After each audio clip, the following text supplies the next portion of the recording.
उस दिन हमको पूर्ण विश्वास है उनकी आत्मा हमारे भीतर होगी, हम किसी को नहीं बख्शेंगे उस दिन। कॉर्पोरेट उद्योगपति, भ्रष्टाचारी नेता, भ्रष्टाचारी IAS IPS उस दिन किसी को बख्शने वाले नहीं है। चाहे हमें सुनील महतो के तर्ज पर शहादत क्यों न नसीब हो, उस दिन नहीं बख्शे जाएंगे कोई।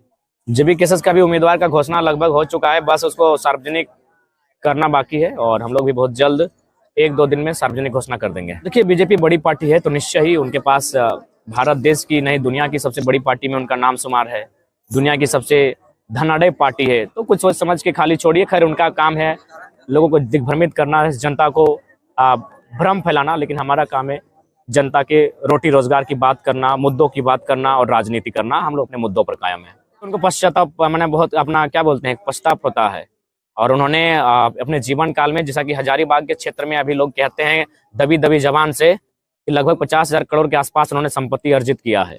लगभग 50 से अधिकांश विदेश जो है उनकी कंपनियों में उनका शेयर है। तो ऐसे व्यक्ति राजनीति में रहकर करेंगे भी क्या?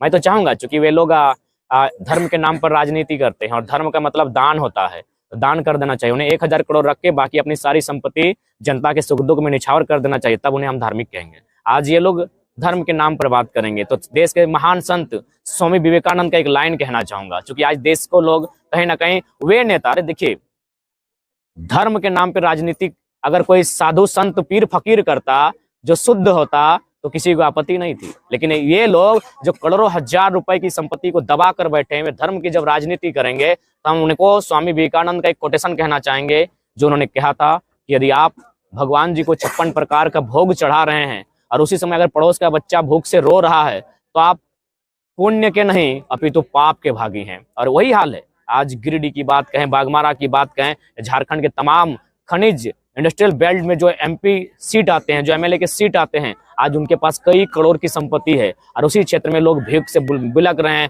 रो रहे हैं, चिल्ला रहे हैं। इसलिए आज उन्हें भी सचेत होना होगा और जनता लगभग जान चुकी है। कुछ दिन पहले भगवान जी का नाम लेकर एक पूर्व स्वास्थ्य मंत्री बहुत ही हंगामा मचा के रखे थे सदन में, लेकिन आपको मैं बताना चाहूंगा जब वो स्वास्थ्य मंत्री थे 100 करोड़ का घोटाला हुआ था। अगर उस टाइम ऑफ पीरियड में अगर 100 आदमी की भी जान गई होगी तो कहीं ना कहीं स्वास्थ्य विभाग, स्वास्थ्य मंत्री दोषी होंगे। अब ऐसे लोग भगवान जी का नाम लेकर अगर अपने पाप को धोना चाहेंगे तो ये जनता के हाथों पर निर्णय है कि क्या होना चाहिए। रोजी रोजगार की बात होनी चाहिए और पलायन विस्थापन की बात होनी चाहिए, शिक्षा नीति की बात होनी चाहिए, उद्योग नीति की बात होनी चाहिए और सबसे अहम झारखंड में खतियान की बात होनी चाहिए, क्लियर एंड कट।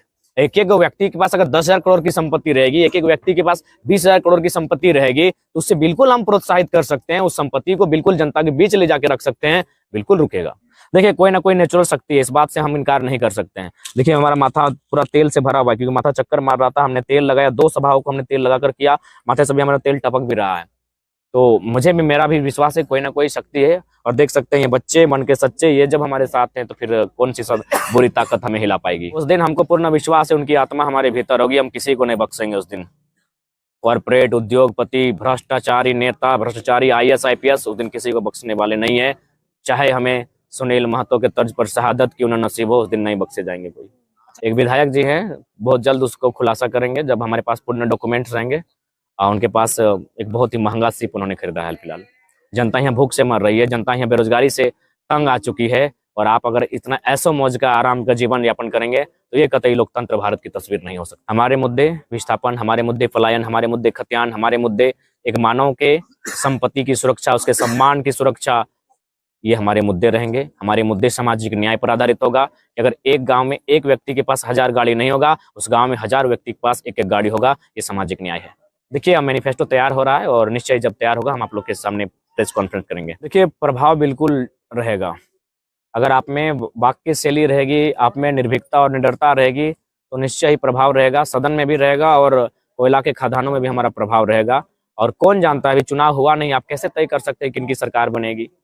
अगर कोई तीसरा फ्रंट आके सरकार बनाती है तो आप कैसे कह सकते हैं। तो इसलिए अभी कयास नहीं लगा सकते हैं, लेकिन हाँ, हम लोग अपने मुद्दों पर, अपने वचनों पर कायम रहेंगे। देखिए, वो अपना, मैंने तो तमाम नेताओं को कहा ही, उनका अपना निजी स्वार्थ है, कहीं ना कहीं उनके पति भी राजनीतिक दौर में रहें, वे भी रहें, तो अगर बाय द वे उनको अगर टिकट मिलने की संभावना नहीं थी तो सेवा भाव में आपको टिकट की क्या जरूरत थी, आप तो ऐसे भी सेवा कर सकते थे। लेकिन वो उनकी अपनी निजी महत्वाकांक्षाएं हैं और जाहिर सी बात है वहाँ जो सीटों का फॉर्मूला है उस अनुसार कांग्रेस के लिए शायद फिट नहीं बैठ रहा था, तो वो अपनी सीट को बचाने के लिए जाने चाहिए। अगर उनको जाने की इच्छा है तो चले जाएं, लेकिन हाँ, हम लोग इसलिए आए हैं राजनीति में कि छात्रों पर चली लाठियों को स्मरण रखें, जो पीड़ित लोग सताए गए हैं उसको स्मरण रखें। हम लोग इसलिए राजनीति में आए हैं, सत्ता की चाशनी के लिए हम लोग राजनीति में नहीं आए।